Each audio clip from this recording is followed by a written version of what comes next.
আপনাদের সবাইকে আমন্ত্রণ জানাচ্ছি শেখ হাসিনা দেশেই আছেন দ্বিতীয় পর্বে। আমার প্রথম পর্বটি প্রচারের পরপরই তড়িঘড়ি করে পরের দিনই ভারতের আনন্দবাজার পত্রিকা দৈনিকটি একটি রিপোর্ট প্রকাশ করেছে, একটি সংবাদ প্রকাশ করেছে। সেটি থেকে আমি আপনাদেরকে প্রমাণ করে দিব যে আসলে এই সংবাদটি সম্পূর্ণ ভুয়া এবং শেখ হাসিনা যে ভারতে নেই সেই বিষয়টি একেবারে পানির মতো পরিষ্কার হয়ে যাবে আপনাদের কাছে। একটু কুইকলি আমি আপনাদেরকে নিউজটি একটু পড়ে শোনাই। ইউনূসের পরিকল্পনাতেই বাংলাদেশে গণহত্যা, আমেরিকার সবাই ভার্চুয়াল বক্তৃতায় হাসিনা নাকি এই কথা বলেছেন। দেখেন নিউজটি বলছে যে নিউ ইয়র্কে আয়োজিত সভায় বাংলাদেশের সংখ্যালঘু জনগোষ্ঠী, ধর্মস্থান এবং ধর্মীয় সংগঠন ইসকনের উপর হামলারও নিন্দা করেছেন হাসিনা। তার অভিযোগ অন্তর্বর্তী সরকারের মদতেই চলছে হিংসা। পুরো এই নিউজটি সংক্ষিপ্ত নিউজ, সেখানে বলছে যে ভারতের মাটি থেকে, দেখেন এখানে স্পেসিফিক্যালি এই শব্দমালা ইউজ করা হয়েছে যে ভারতের মাটি থেকে, যাতে করে আপনি ধরে নেন যে শেখ হাসিনা ভারতে আছে। টেকনিক্যালি ট্যাক্টফুলি এই বিষয়টা কিন্তু এখানে করা হয়েছে।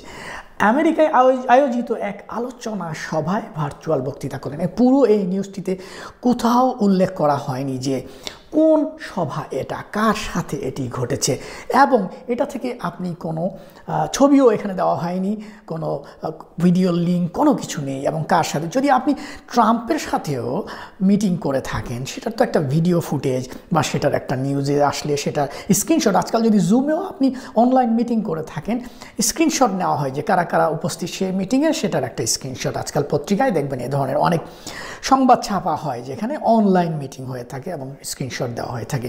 কিন্তু এখানে কোনো ধরনের ইনফরমেশন এখানে নেই, অথচ একটি নিউজ তারা প্রকাশ করেছে তড়িঘড়ি করে আমার সেই ভিডিওটার পরে।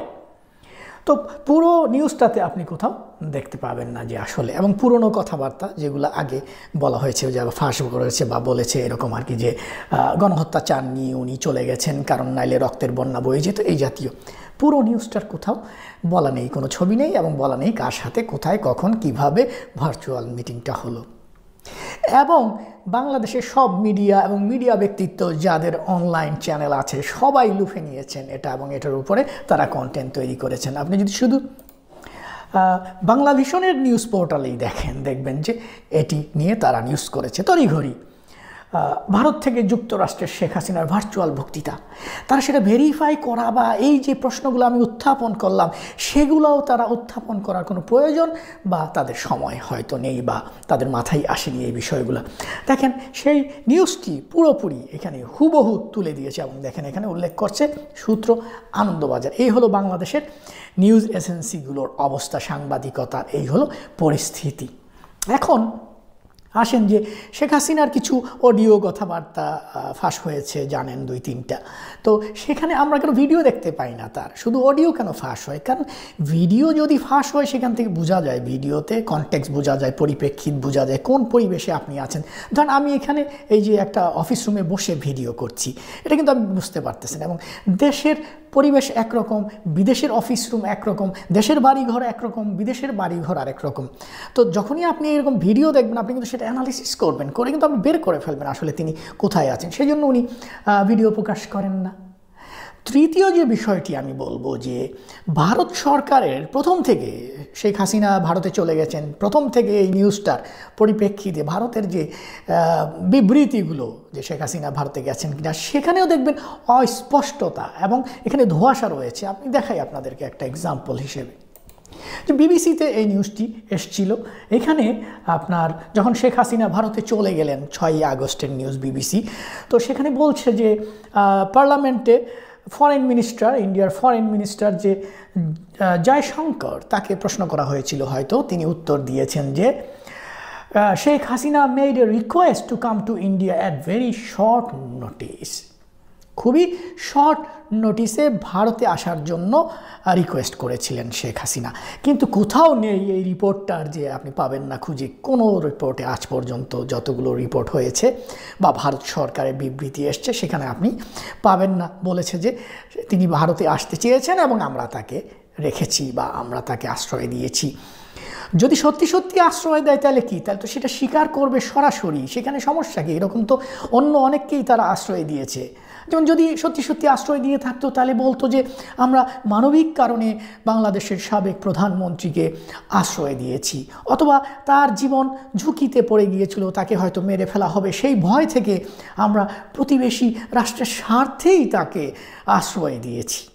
কিন্তু দেখেন না, এরকম কোনো বিবৃতি কিন্তু তাদের পক্ষ থেকে নেই। তারা রাখ গুড় একটা অবস্থা তাদের।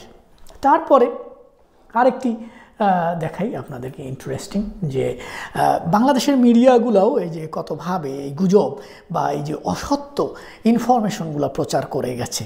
দেখেন এই নিউজটা, এটি নিউ এজে প্রকাশিত হয়েছিল 15 অক্টোবর, যেখানে বলছে যে মিডিয়া রিপোর্ট এসছে, মিডিয়াতে বিভিন্ন রিপোর্ট পাওয়া গেছে, যে জানা গেছে যে Sheikh Hasina has recently been granted a travel pass by Indian authorities. ইন্ডিয়ার সরকার তাকে শেখ হাসিনাকে ট্রাভেল পাস গ্রান্ট করেছে, দিয়েছে, কারণ বাংলাদেশের সরকার তার যে পাসপোর্ট বাতিল করেছে বা বাতিল হয়ে গেছে নানা কারণে, সেইটার কারণে তার যে চলাফেরা যেন সমস্যা না হয়, মুভ করতে পারেন ইন্ডিয়ার ভেতরে অথবা ইন্ডিয়ার বাইরে যেতে পারেন, সেই জন্য ইন্ডিয়ান গভর্নমেন্ট তাকে ট্রাভেল পাস দিয়েছে। অথচ ইন্ডিয়ান গভর্নমেন্ট এরকম কোনো কিছু প্রচারও করেনি, দাবিও করেনি। বাংলাদেশের নিউজ এজেন্সিগুলো দেখেন সেই দাবি করছে, এবং হয়তো ভারতের নিউজ মিডিয়াও সেখানে দাবি করেছে বলে সেটা তারা কপি করেছে। দেখেন কোথাও কোনো কনফার্মেশন নাই, কোনো স্পেসিফিক কোনো কিন্তু নিউজ নেই। এইভাবেই গুজবের মাধ্যমে আমরা কিন্তু একটা ধারণা লাভ করেছি যে শেখ হাসিনা ভারতে আছেন। এরকম ঘটনা যেটা বলছিলাম, যে ভারত এরকম দালাই লামাকে আশ্রয় দিয়েছে যখন তিব্বতে অ্যাটাক হয়, এবং দালাই লামা বৌদ্ধ ধর্ম প্রচারক এবং শান্তির যেহেতু উনি যে একজন শান্তি প্রচারক, সেই জন্য তার এই ইমপ্রেশনের কারণে তাকে কিন্তু এই চায়নার আগ্রাসন থেকে বাঁচাতে তাকে আশ্রয় দিয়েছে, এবং তাকে ট্রাভেল পাস থেকে শুরু করে সবই দেওয়া হয়েছে। তিনি ইন্ডিয়ার মধ্যে চলাফেরা করতে পারেন, এমনকি তিনি সুইজারল্যান্ডেও গিয়েছেন, জুরিকে, সেখানে আমেরিকান কর্মকর্তাদের সাথে মিটিং করেছেন। এরকম এখানে তো লুকোচুরির কোনো কিছু নেই, তারা তাকে আশ্রয় দিয়েছে।